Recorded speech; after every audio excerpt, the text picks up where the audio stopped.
Mm. Hi, Maddie. Hi, Hope your day was Deb. going well. Oh, yeah.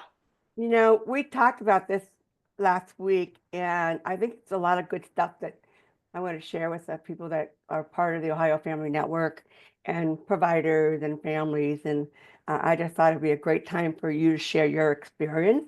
For those of you who don't know, I'm Deb Peterman. I'm with the Center for Disability Empowerment. I am a transition coordinator and community connector. I am currently working on the Ohio Family Network grant, and that's helping families connect with each other within their immediate communities and the community at large, which, of course, where we focus as the Center for Disability Empowerment is on inclusion. So I want you to meet Maddie. Maddie is our youth transition coordinator with the Center for Disability Empowerment. She's also a mother, sibling, and a person with lived experience, but I think she can describe herself better than I can. So, Maddie, go ahead and share a little bit about you. Absolutely. I'm Maddy. I'm the Youth Transition Coordinator for the Center for Disability Empowerment. I talk a lot about my lived experience and my family experience with both autism and ADHD, and really just I aim to educate the community at large about ways to help, ways to learn more about disabilities, and then just really helping people to really live their full lives. Mhm. One thing I didn't add in there is that your previous job, what was your role?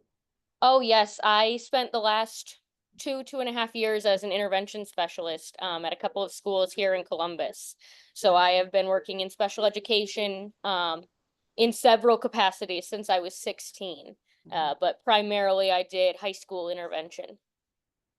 You are one of nine kids, Yeah, it's a and you're the smorgasbord oldest. of kids. I am the oldest, and the youngest of the smorgasbord of kids is five, and I have a 7-month-old. So it is just family, family, family around here. So, how old are you when you were, how did you make it through school without a diagnosis, or what's that journey look like? Um, I was a very good student, I think, which allowed me to fly under the radar for so long. Um, I always did very well in my classes. I loved to read. That was my really big form of coping, and that does not look concerning to most people to see a young girl just absolutely going through books. Um, and so a lot of it was I was able to keep my head down. I was able to be quiet. I was able to pass my classes. But something was always a little off. And as I got older, I was like, we need to figure out what this off is. What's just a little bit different than everyone else. So, I mean, you said you took AP classes in high school, right? I did dual enrollment through Columbus State and then Ohio State while I was in high school. And was your first diagnosis with the ADHD? Yes, and that actually came very young. That was something that I was always a little squirrely as a kid, and my attention never maintained very long. And my mom, I think, started to notice a lot of those executive function issues of not being able to do things that I needed to do. Um, the autism came much, much, much later, after my brother was diagnosed. And I started reading into it and was like, no, everyone keeps telling me he's just like me as a kid. Mm. Um, and that's when I really started digging in. Mm. And how old were you when you finally got the diagnosis?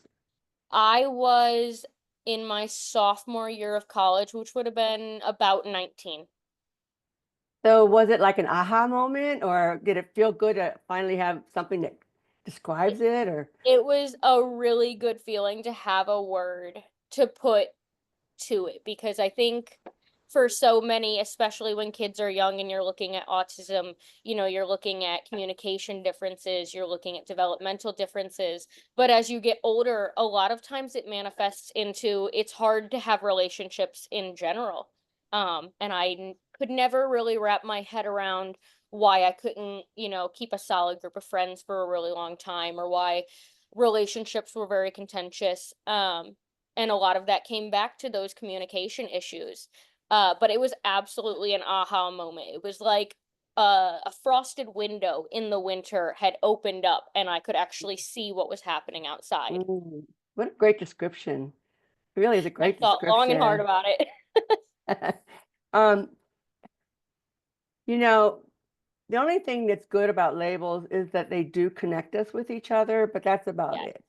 And because everybody's so different. But, when you and I were talking, I was talking about my experiences with the holidays coming up and how, as a sibling of a man with DD, autism, nonverbal, and major behaviors, um, you know, knowing the holidays were around the corner is a little um, scary. Yes, Not that might be necessarily. the word. I don't know if that's just I don't know if scary. it's scary so much as it makes me nervous. Yeah, it's very anxiety producing. And Absolutely. and he was 4 years younger than myself, and my sister was 17 months older than myself. And now I know it's called people pleasing, but I worked my very best as a sibling just to help make holidays anything better. Um, you know, and just having that anxiety, knowing, well, he could have a major meltdown, he could be hitting us, all those kind of things. Just, and to be honest, it took me a while after he passed away to be really set free from that anxiety producing stuff because I knew he Absolutely. was not going to be there.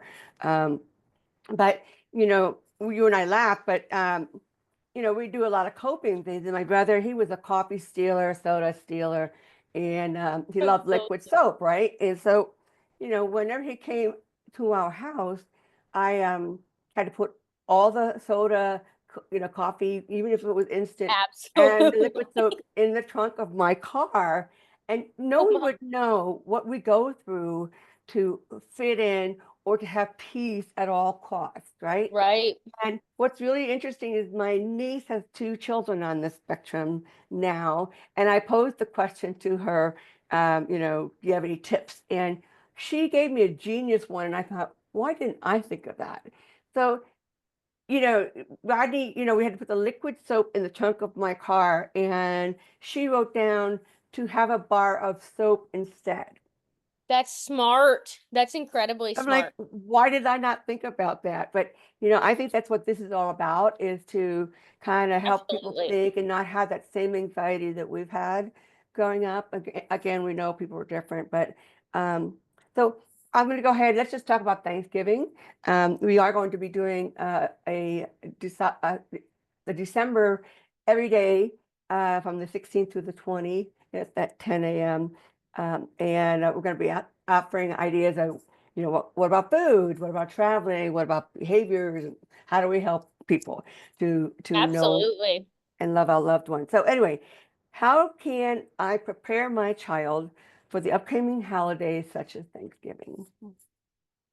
I think it's really important to start early and explain, leading up to a holiday, we're going to be traveling. There's going to be a large gathering of people and really talking your kid through what that might look like. Very sorry. Um, where you'll be going, how long you'll be gone, how many people are going to be there.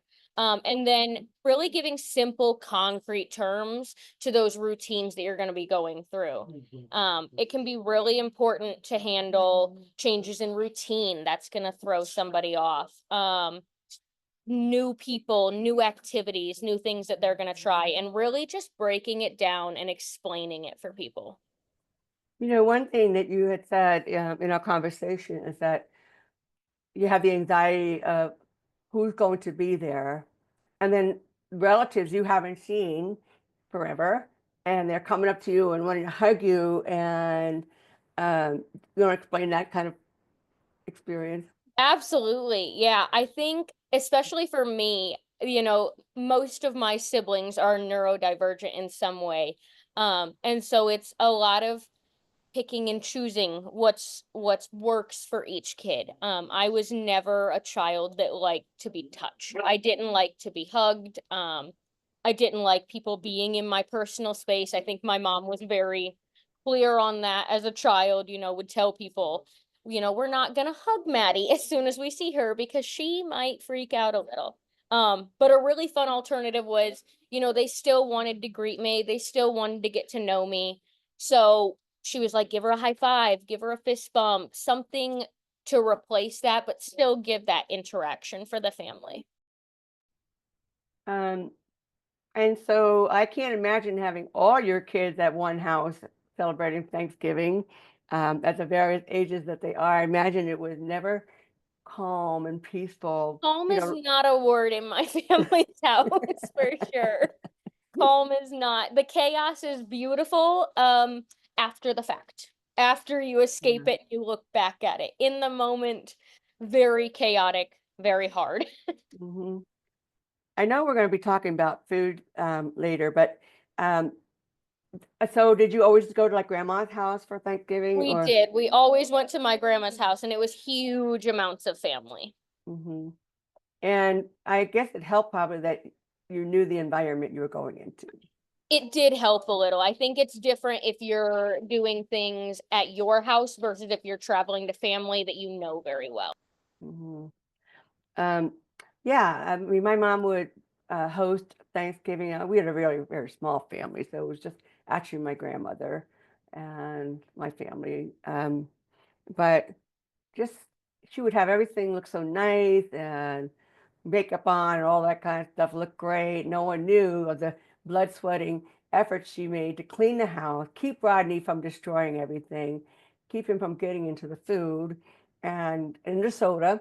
Um, so I don't have her around to ask these questions to you, so I'm just basing my memories on that kind of thing. But um, I know when we would travel to my grandmother's for the summer, there was a different protocol we needed to go through. But can you talk about some tips of, navigating, traveling during the holidays? Absolutely. Like I said, letting your kid know how long it'll be and where it's going, that transparency can be a game changer.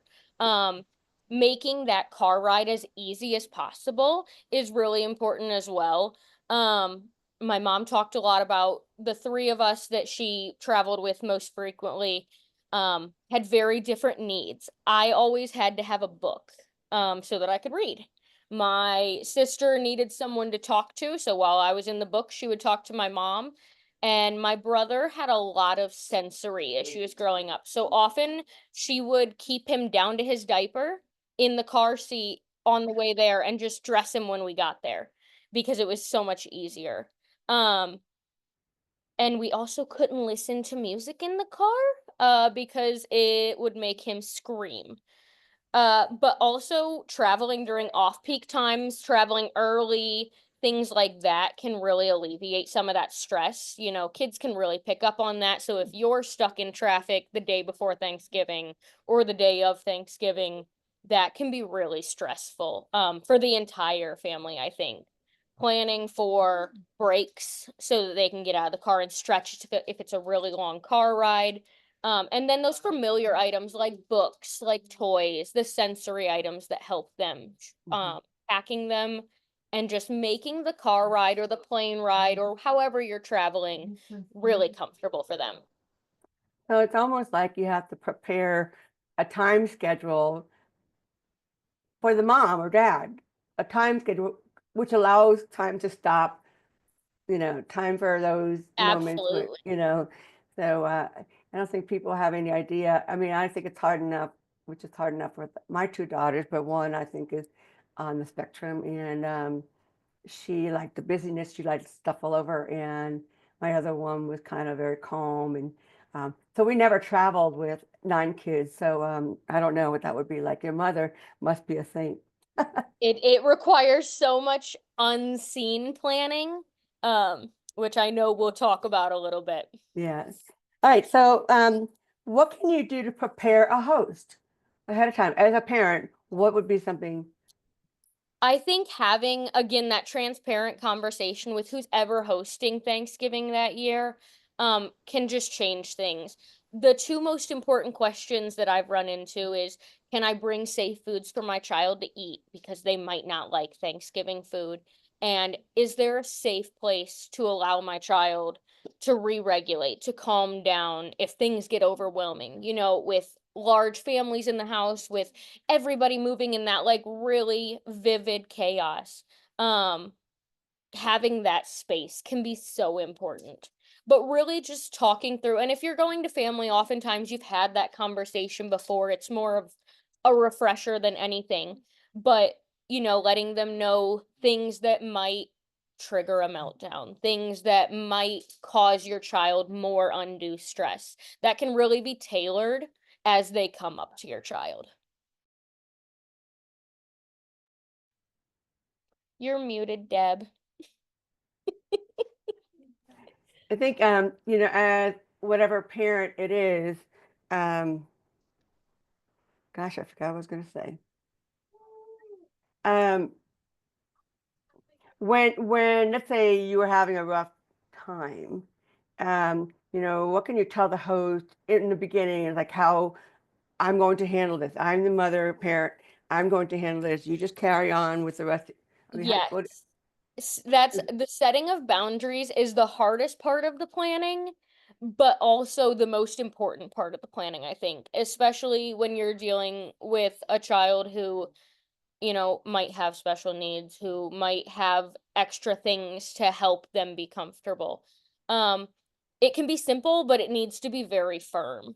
If my child has a special food, don't tell them that they have to eat the Thanksgiving food. If my child doesn't like hugs, give them a fist bump or a high five. You don't have to come in their personal space. And if they're having a hard time or if they're beginning to have a meltdown, let me handle it. I know the quickest way, the best way, and I'm able to really help the situation most. If other people are trying to interject, it could very well make things worse without even meaning to. It's never ill intentions. Mhm. Um, but the precision of the outcome is terrible.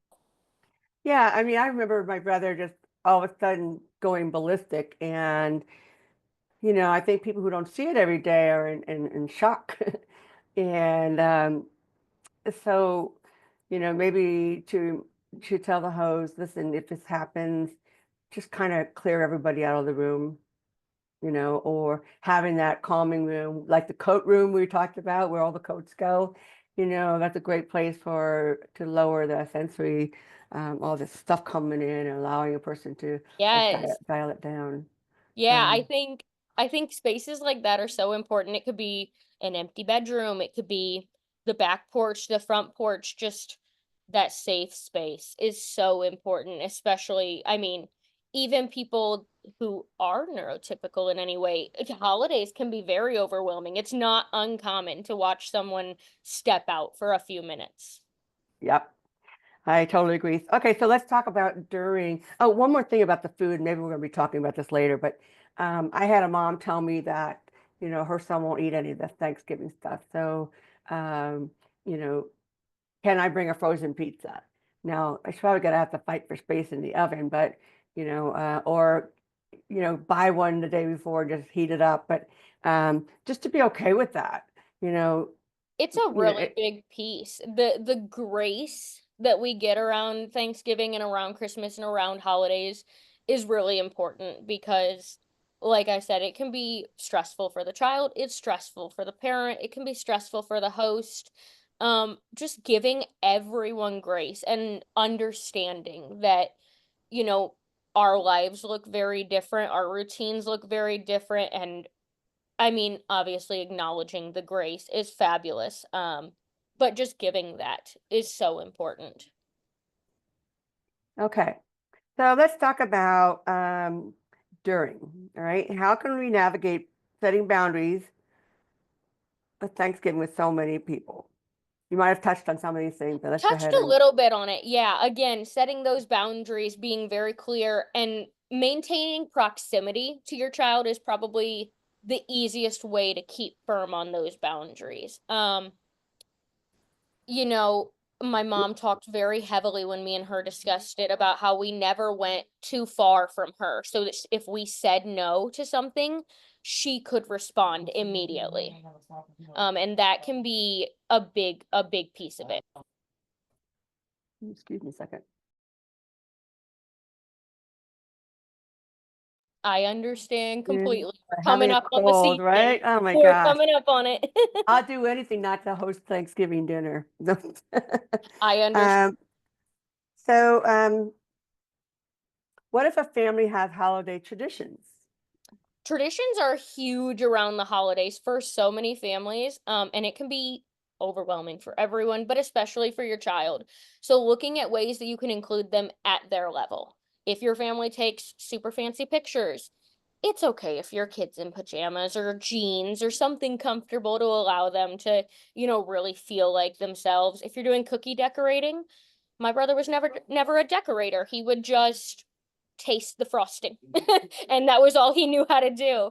Um, Balancing those traditions by being flexible and adjusting them to really make them sensory friendly, whether that means modifying the environment, communicating with your extended family, you still want them to be involved. So I think that's again where the grace comes into play. Mhm. And, I'm thinking maybe if we had another family, eyeball your kid, if you know that they're having a moment, like at church, we'll ask parents, how's the morning going? And that's usually when they clue us in to what kind of morning we're going to have. So it's really helpful to have that kind of communication. Yes, the Um, open lines of communication at all time can make holidays ever so slightly more manageable for everybody. and so, do you recommend the children's table in another room? I am avidly against the children's table in another room simply because I think that proximity can be so important. I understand completely where adults, want that time away and want to do it. And the table in the same room, absolutely, I can see working. Um, but when they're in a completely separate space, that can be so hard. Because then you don't know how other children are acting, you don't know if your child is escalating. You you kind of miss out on so much.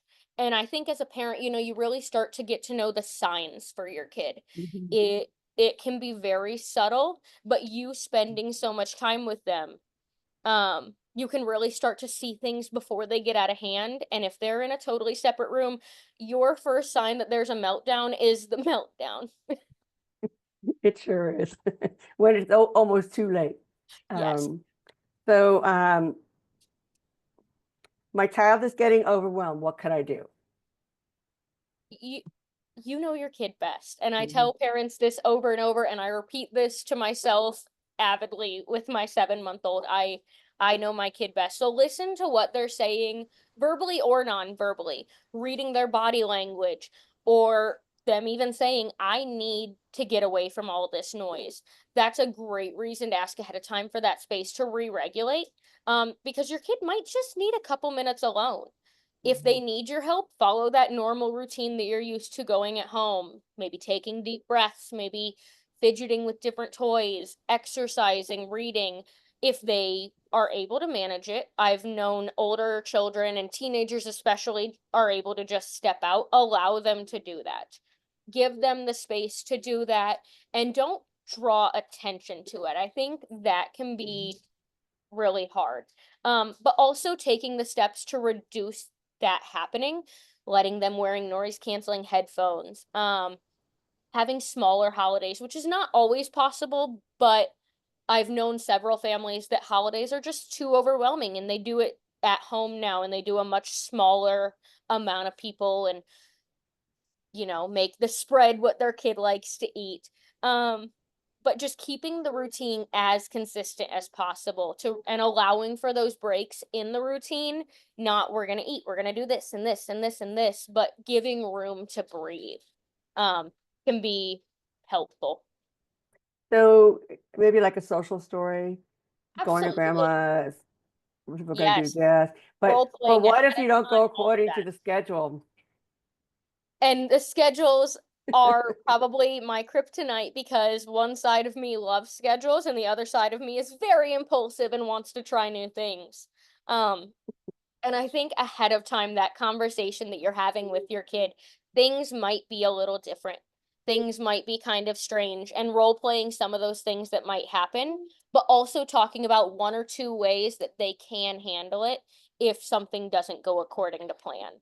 Um, Again, the deep breaths, the fidget toys, the stress balls, being able to step out for a second are all really great ways to prepare your kid ahead of time, because you never want them to be blindsided on a holiday. That can be really debilitating if they're not prepared at all.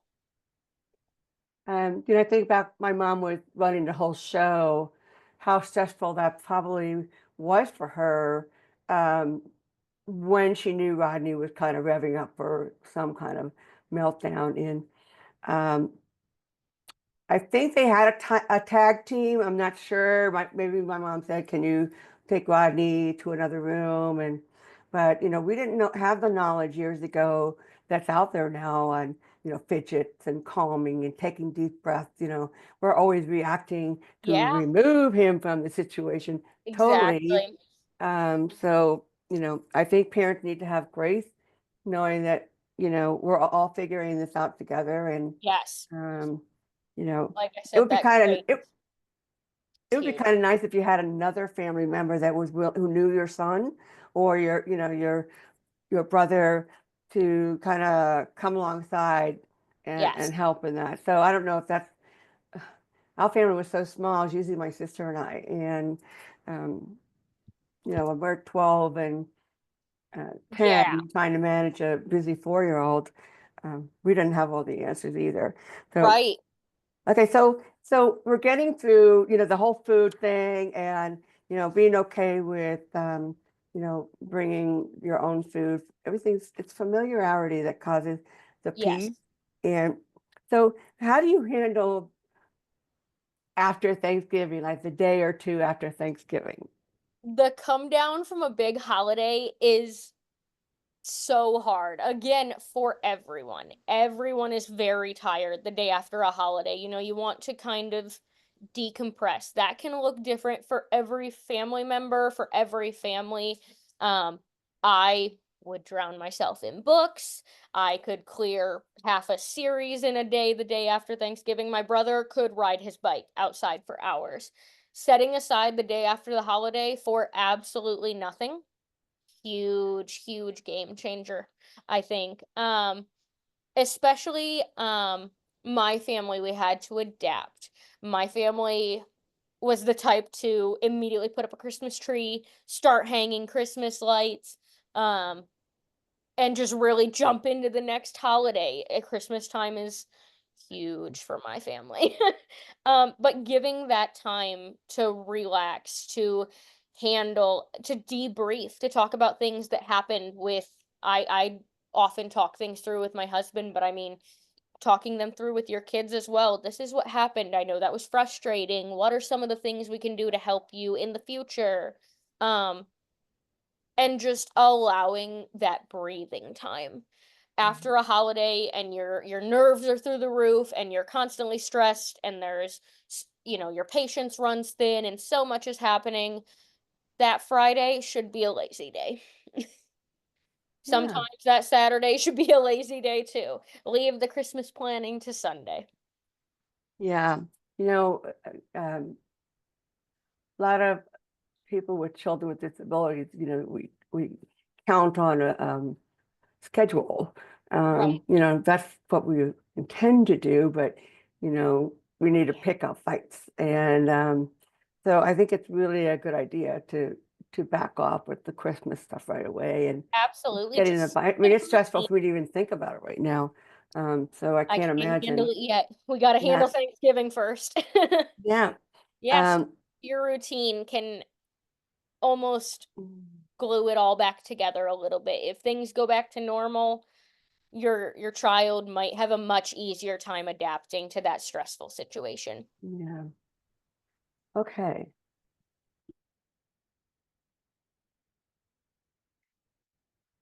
Okay. So, what would be a tip for you for a parent who right now it's like 6 days before Thanksgiving, who are mentally preparing for this event?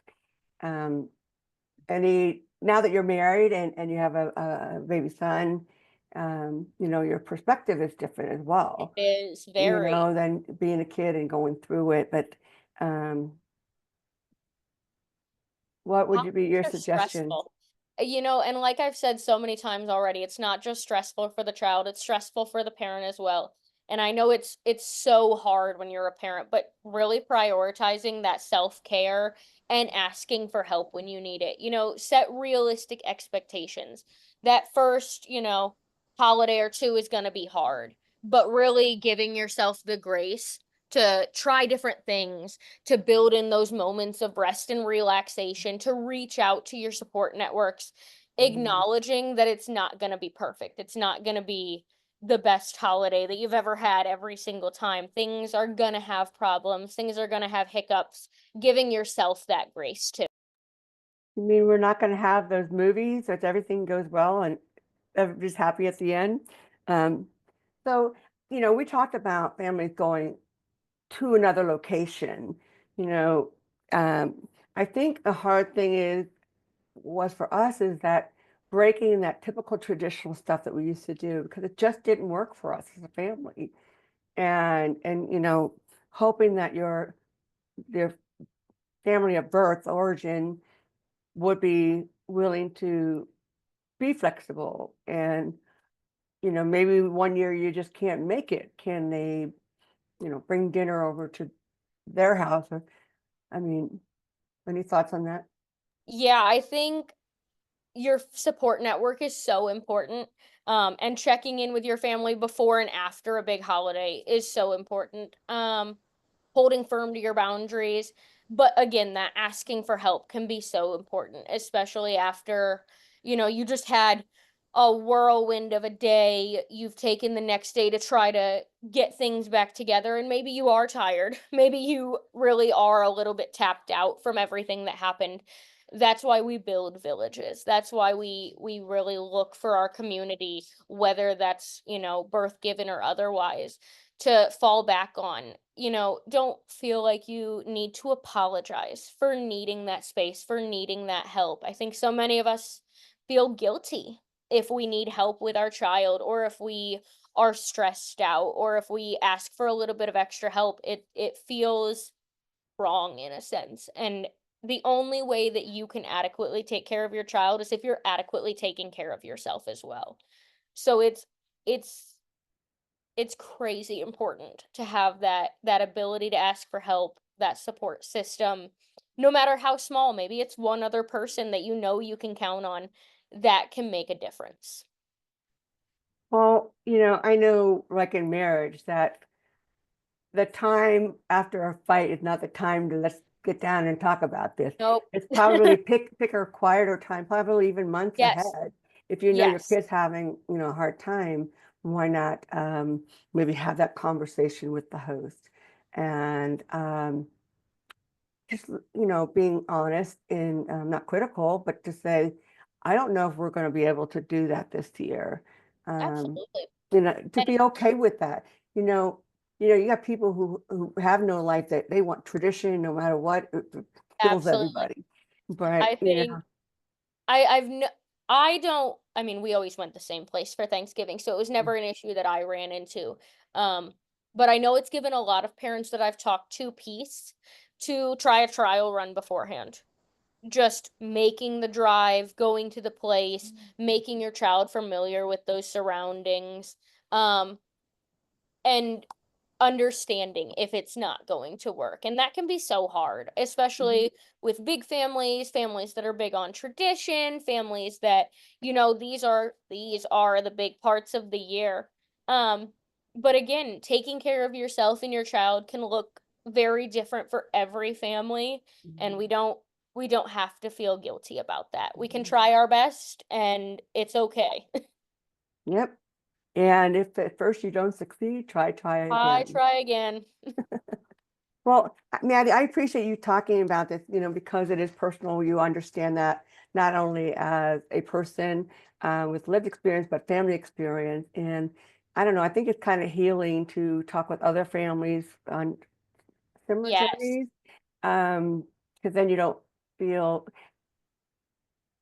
um, weird about it is, you know, Yeah, you and I get it, and we don't need to explain everything, right? So, exactly. right. And so I'm going to go ahead and maybe share about what we're planning to do in December. We're Absolutely. I'm going to excited. do, I know, we're going to do kind of like a 5-day check-in, and you'll have to register. And I'll put the register in the link in this session here. And then talk about specific topics like get preparing for Christmas, foods, um, gifts, uh, what else is entailed with that, the busyness of it. And, I had asked a mom, I said, what would you recommend? She said, well, my son hates surprises. And she said, we finally figured out that if I show him, and it was usually something he wanted, I show him ahead of time, he saw what's in the box, the clothes that she wrapped it, and he was fine with waiting till Christmas. So, that very simple tip is really pretty amazing because it teaches him self-control, but also is very considerate of how he embraces things. I You think know, that's such a great idea for so it, many of our kids. yeah, my brother, he loved to dangle white socks, do the dangle thing, and that was comforting to him. And so every year, our family, we were just like, what are we going to get him? We want to get him something cool, the newest toy or whatever. And it's really hard. It's very sad because you're kind of letting go with, part of the process that maybe you had growing up, and it's hard to let go. So when I tell someone what can you get your brother, I'll say a bag of white socks, That's and what he'll love. and you know what, and be okay with that. Be Um, okay with it. and the other thing is, when people will say this out of habit, he's always so hard to buy for Christmas. And honestly, we as family members, we already know that.